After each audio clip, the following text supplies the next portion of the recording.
Hey, Katie Johnson here, way down here in the corner. But I had to move my face out of the way because I want you to be able to see the stuff that is on the screen here.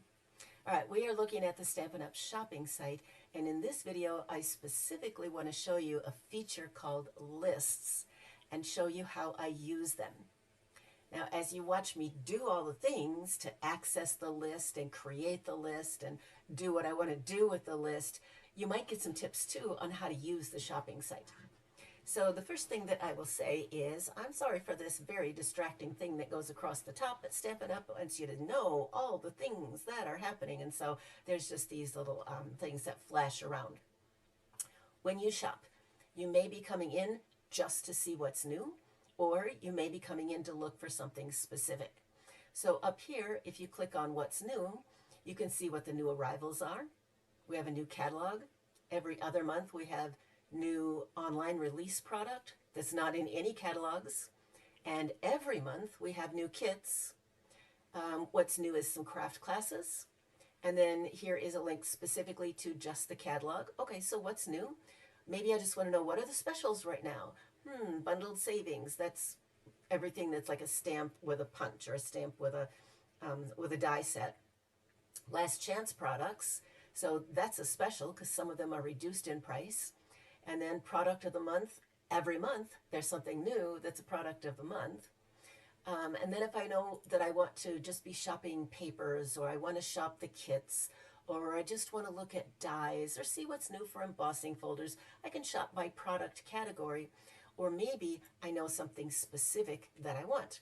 So let me find something here. I'm just going to type in a word or number.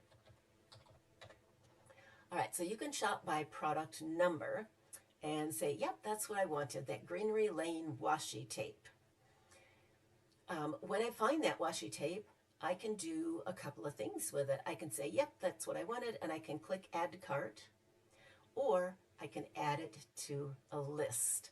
And this is why I'm making this video. All right, let me add it to a list. I'm going to add it to a list that it doesn't belong to. Oh, this is interesting. I can show you too. See how some of them are red and some of them are black? I've filmed this a couple of times this morning, and I've added it to more than one list. So if it's already on a list, it's going to show up red with a check mark. So let's just add it to a different list. Let's add it to glimmer papers. All right, now this thing is on 3 lists. Let me show you how to find the lists, and let me show you what I do with the lists. So to find the lists, right up here in the corner, I can click on my name. Now before I do that, I just want to point out to you, there's my shopping cart. Ooh, did you see what happened? So I'm going to try and not have that happen. There's my shopping cart, and it has a little red circle in it with a number. That number is 1. Right now there's 1 thing in my shopping cart. In a minute you're going to see 2. Let's digress here and talk about that shopping cart. Let me move my cursor over so that the thing does pop out of the side, and you're going to see some information here. So it's kind of divided into sections. That rectangle up at the top tells me how far I have progressed with the total that's in my shopping cart towards being able to purchase the product of the month. So product of the month, every month there's something new. For only $5 you can buy whatever it is. You don't have to, but for $5 you can buy it, but not until your order crosses a threshold. So they're just showing me that I haven't met that threshold yet, and the little orange bar will change. Maybe we should remember. Right now it's it's right underneath the D for product of the month. As soon as I add another item to my cart, that orange bar will progress. Underneath that, I said there was 1 item in my shopping cart right now. There it is. It's the basic white envelopes. And then there's this line that tells me my subtotal. And then there's some other stuff, because this shopping site does the same thing that other shopping sites do. It says, oh, this person has recently looked at this, or here's product that's similar to what they have. And so it will suggest things that it thinks you might be interested in. Way down at the bottom, I have 2 choices. I can just click on the bottom and say, no, I want to see the cart and see exactly what it looks like, or I can just continue shopping. That's what I'm going to click. So when I clicked continue shopping, a couple of things to notice. First of all, that like rotating header thing is gone. Now it's just bringing me right into shop products. Way down here at the bottom is a little click on it. I can chat with probably an AI thing if I have questions. But what it's doing is it's just showing me, I don't know what order this is in. It's probably newest. And newest doesn't mean like calendar date for when it was released. It means calendar date for when it was put into the database. So the first three things you see up here, this is the product of the month, brand new for February. These two are the two new kits this month. Okay, so as I go over here, I can change the sort. If I click that little down arrow, I can click to see the oldest thing that's in the database. I can click by whatever the AI algorithm going on with the shopping site thinks is most relevant for me based on what I've been looking at. It can do high to low for price, and I can sort high to A to Z by the name of the product. All right, I can also, so I just added that thing to a list. Here's where I was headed, was to my name, so I can find the lists. I'm going to click my name, go down right here, and it says My Lists. So now I look at my lists, and I'm a demo, and as a demonstrator, I have created lots of lists because I use them in different ways. So here's all the lists that I have created. And I just added it, what did I just add it to? I added it to one of them. I think I added it to Glimmer Papers. So if I click on Glimmer Papers, there are the things that are in this list. I'm going to scroll up, make it a little easier, more front and center to see. I actually don't want Greenery Lane in the Glimmer Papers because that's not what it is. So I'm going to go, oops, and I'm just going to delete it from that list. We do have a Glimmer paper right now, and we have a shimmer paper right now, which is kind of glimmery. And as a demonstrator, maybe I want my customers to see what's an option. As a stamper, maybe you want the people in your life to know what you are interested in. Maybe there's a gift-giving occasion coming up, and so you would like to share this list with them. Because look at how this is structured. It's structured like a shopping list, right? You can change the number and say, I really like these colors. So great for some things I have coming up. I want 2 of those, okay? And I right here can say add to cart and buy 2 of them. Or I can just click up here in the red thing and add everything to my cart. But maybe I want somebody to buy it for me, and I can click right there and share the list. At this point, I simply copy the list. It's a link to the list, and now I can go type an email to my friends, to my besties who are going to buy me stuff for my occasion coming up. And I can say, here, look there. If you're looking for gift-giving ideas, here's some things I would appreciate. Or I can share it on Facebook, or I can share it in an email, or I can share it on Twitter. Lots of options. All right, let's show you what happens if I do shop that list. So let's say I add these 2 things to my shopping cart. Now that I added it to the cart, you're going to notice a couple of things. First, it's gone from this list. And second, my shopping cart up there now has a 3 in it. And if I click on the shopping cart and view this over here, you'll see that orange bar has progressed farther across. I'm closer to the goal of meeting the threshold if I want the product of the month this month. And you'll see that the 2 Glimmer Papers here and the envelopes I had before continue to show up in my list. If I want to see my shopping cart, I just go way down at the bottom and say view my shopping cart, and there's my shopping cart. So now as a demonstrator, let's say that I want to share that Glimmer Paper list, but the Glimmer Papers disappeared from the list. Not a problem. I'm going to click on that. It takes me right into the shopping.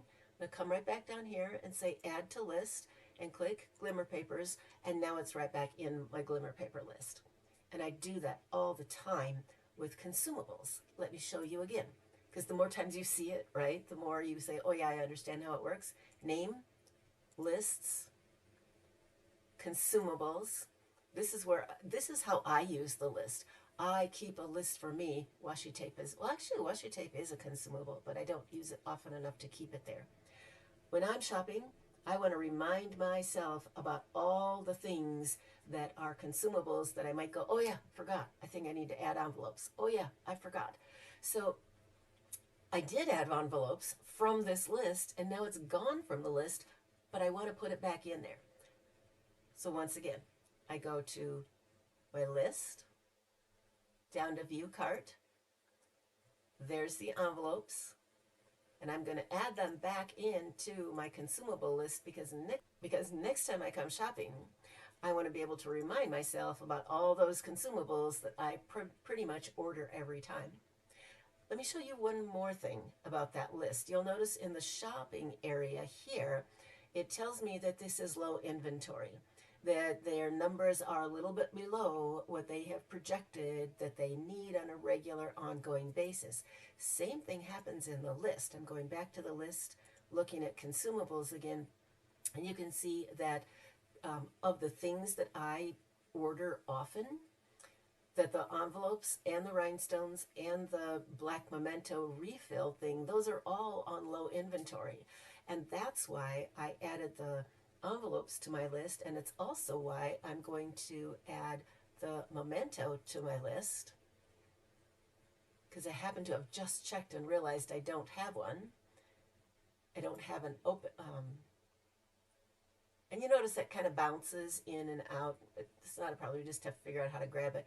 So I'm going to come here and I'm going to add that back into the consumable list. So one more thing. I've shown you where to find the lists. I've shown you how I use the lists and how I add something to an existing list. But what if you don't have any lists yet? How do you create one? So right up here, when I click on my name and go to lists, and you see all these things that I've created, if you try that yourself, sorry, I should have said you have to have an account. This doesn't work if you don't have an account. But when you have an account, that's where your name is going to be. If you're just shopping on the site, there's going to be no name because it doesn't know who you are. So when you're in your account and you go to yours, if you don't have any lists yet, this space is just going to all be blank. You have two choices. You can either go create new lists. So I'm going to click that right now and show you what it looks like. We're just going to call this my animal list, with weird stuff going on with caps locks. All right, so now I have this list right here. If I click on that, I can edit it, and that just lets me fix the spelling. Okay, so I fixed the spelling on the thing.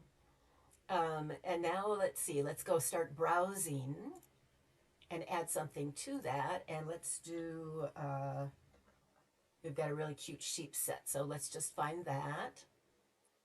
Actually, look at this. Isn't this adorable? It's a builder punch. I gotta show you this while I'm here. This is so cute. So look at that. There's a body, there's a head, there's a little bow that can go for underneath his neck, and there's a little bell. And then that punch down there, if you look at the punch punches all apart, so you can do some fun layering. Okay, so let's say that I liked that. This is the bundle, the Woolly Friends bundle, and I'm going to not add it to the cart because I'm not going to buy it right now, but I'm going to add it to the list. I'm going to remember that cute thing is there and add it to my animal list. So that's one way to create a list. There's a second way to create a list. Let's do specialty paper. I notice I'm searching now just by ideas and things and not specific product. So, oh, this is actually super cool paper. Oh my gosh. And I don't know when you're watching this, it might not be a current product anymore by the time you see this, but this is some pretty awesome paper. It's kind of fibrous and it's got some natural looking, here, I'll show it to you in detail. See that? It's got all kinds of detail in it. Anyway, Stampin' Up! Always has cool stuff. If you're watching this at a later point in time and this isn't current product anymore, let me X out of it over here and say I'm going to add it to a list, but I just want to make a new list right from this location. So let's say I want to add this to a list, and I scroll up and down in here looking for the right one, and the right one isn't there. I'm doing the scroll up and down. I can create a new list right from this view as well and call it specialty papers. Create that new list, and now I can add it to that new list. Should we check it out? Name, my lists, specialty papers, and there it is. I've shown you lots of fun things about the shopping site, and I hope I've inspired you to say, oh my gosh, this is so fun. I just want to go on and play with the lists and the list options. Hey, message me any questions. Have fun playing with the shopping site, and we'll catch you in the next video. I'm Katie Johnson. Bye.